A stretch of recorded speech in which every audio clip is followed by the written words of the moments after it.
Seorang wanita yang bijaksana tahu kapan ia harus melepaskan karir gemilangnya untuk memprioritaskan anak-anaknya dan mendukung karir sang suami.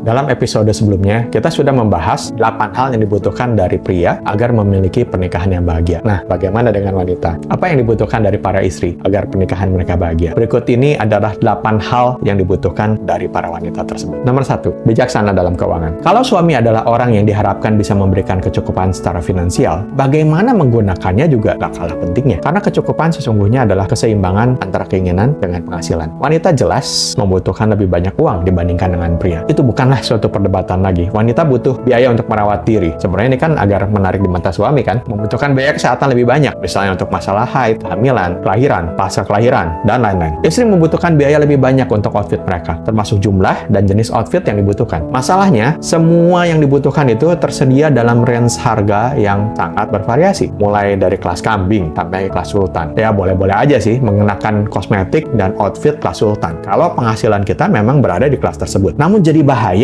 kalau pendapatan kelas kambing tapi paksa untuk memakai kelas sultan. Karena itu kemampuan istri untuk mengendalikan diri dan bijaksana mengatur keuangan sangat penting. Ini bicara tentang menyesuaikan diri dengan kondisi keuangan keluarga dan bijaksana dalam menetapkan kebutuhan prioritas keluarga. Nomor 2, sex skills. Walau bagi banyak wanita, hubungan intim tuh nggak penting. Namun bagi hampir semua pria, hubungan intim itu penting. Bagi wanita, seks yang menyenangkan itu sekedar salah satu jenis entertainment. Sehingga kalau nggak suka ya bisa begitu aja ditinggalkan. Tapi bagi pria, seks yang memuaskan itu adalah kebutuhan yang perlu dipenuhi. Karena itu, suami-suami membutuhkan sex skills yang baik dari istrinya. Sex skill ini dimulai dari cara berdandan, pemilihan baju, aksesoris yang menarik, berat badan yang seimbang. Setelah itu baru bicara tentang teknik dan inisiatif untuk bercinta. Nomor 3, kasih sayang dan perhatian yang hangat untuk semua anggota keluarga. Suatu rumah tangga tidak akan merasa menjadi keluarga tanpa adanya kasih sayang dari seorang ibu. Seorang anak tanpa seorang ayah kehilangan panutannya. Tapi anak tanpa ibu, ia kehilangan curahan kasih sayang yang besar. Karena itu, sebuah keluarga yang sehat selalu membutuhkan seorang ibu yang tanpa pamrih mengasihi, mencurahkan kasih sayangnya yang hangat untuk keluarganya. Perhatian seorang ibu akan hal yang sepele seperti ulang tahun, baju yang kekecilan, kaos kaki yang mulai berlubang, makanan yang disukai ataupun tidak disukai merupakan harta yang tidak bisa tergantikan. Nomor 4, manajemen skill. Seorang wanita yang sudah berkeluarga adalah seorang yang memiliki lebih banyak tanggung jawab daripada pria. Banyak hal yang kecil-kecil harus dilakukan, khususnya dalam hal rumah tangga. Tapi semuanya tetap harus dikerjakan. Bahkan walaupun dia tidak mengerjakannya sendiri, ia harus memastikan di rumah ada makanan, anak-anak juga tidak terabaikan. Karena itu, rumah tangga yang bahagia membutuhkan istri yang cakap untuk mengelola seluruh rumah tangganya. Ini juga berarti dia harus cakap dalam mengelola waktu dan prioritas. Ia cakap mengatur kapan ia harus mengurus suaminya, anaknya, kapan harus bekerja, kapan waktu untuk dirinya sendiri. Ia tahu bagaimana harus mengatur dan memelihara rumah beserta isinya dan mampu memimpin rumah tangga saat sang suami sedang ada di tempat. Nomor 5, penghormatan.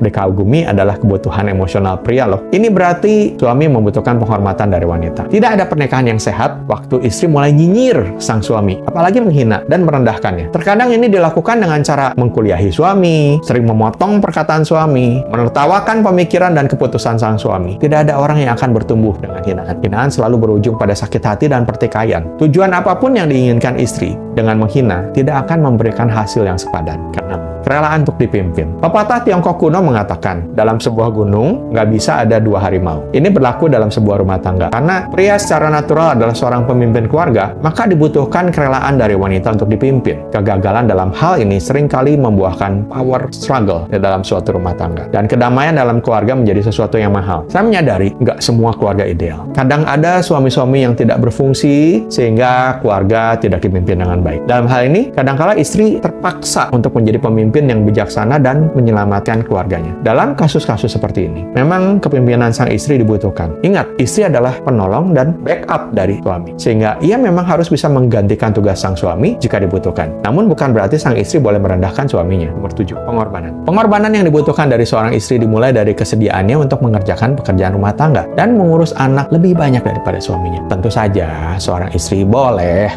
menuntut agar ia dan suami mengerjakan pekerjaan rumah tangga dengan porsi yang 50-50 50-50. Tapi itu kalau suaminya bersedia, dan kenyataannya kebanyakan nggak begitu. Pengurusan rumah tangga menurut Dr. Willard Harley ternyata merupakan kebutuhan emosional pria, yang artinya suami pada umumnya mengharapkan istri yang mengelola mayoritas pekerjaan rumah tangga dan pengurusan anak-anak mereka. Bahkan di negara-negara maju pun masih banyak yang demikian. Konflik tentang pengerjaan rumah tangga adalah salah satu konflik yang terus-menerus terjadi di dalam banyak keluarga. Solusinya, walaupun tidak menyenangkan bagi banyak wanita, memang adalah pengorbanan mereka untuk tidak hitung-hitungan dalam mengerjakan tugas-tugas tersebut. Terkadang juga segala sesuatu tidak berjalan sesuai keinginan kita. Sepasang suami istri mengalami rumah yang hampir kebakaran karena pembantu rumah tangga yang mengurus anaknya saat diganti oleh pengasuh nanny yang menemukan dari CCTV bahwa sang pengasuh memukul anak balitanya karena nggak mau makan. Mereka frustasi, akhirnya menyadari bahwa pengorbanan kadang perlu dilakukan demi keluarga. Seorang wanita yang bijaksana tahu kapan ia harus melepaskan karir gemilangnya untuk memprioritaskan anak-anaknya dan mendukung karir sang suami. Selain itu, banyak wanita yang saya kenal juga punya kemampuan yang melebihi pria. Mereka mampu mengerjakan semua tugas rumah tangga, termasuk ngurus anak tentunya, sambil memulai bisnis sendiri di rumah. Ini lagi-lagi pengorbanan yang besar akan waktu luang mereka. Yang terakhir, 8. Kesediaan untuk terus-menerus berubah. Tidak ada manusia yang sudah sempurna dalam pernikahan, dan kita melakukan kebiasaan-kebiasaan yang buruk. Kita juga punya ego masing-masing. Pria atau wanita sebenarnya sama aja ya. Kita seringkali punya asumsi-asumsi dan pemikiran-pemikiran yang keliru. Pengetahuan kita juga nggak sempurna. Karena itu, dalam sebuah pernikahan yang sehat, baik suami maupun istri memerlukan kesediaan mereka untuk terus berubah dan diperbaharui dari waktu ke waktu. Ini berarti harus berulang kali keluar dari zona nyaman, bersedia dikritik, menjalani upaya-upaya yang sulit untuk memperbaiki diri. Ini juga berarti bersedia mengesampingkan ego dan mengakui dengan rendah hati bahwa kita juga kadang melakukan kesalahan.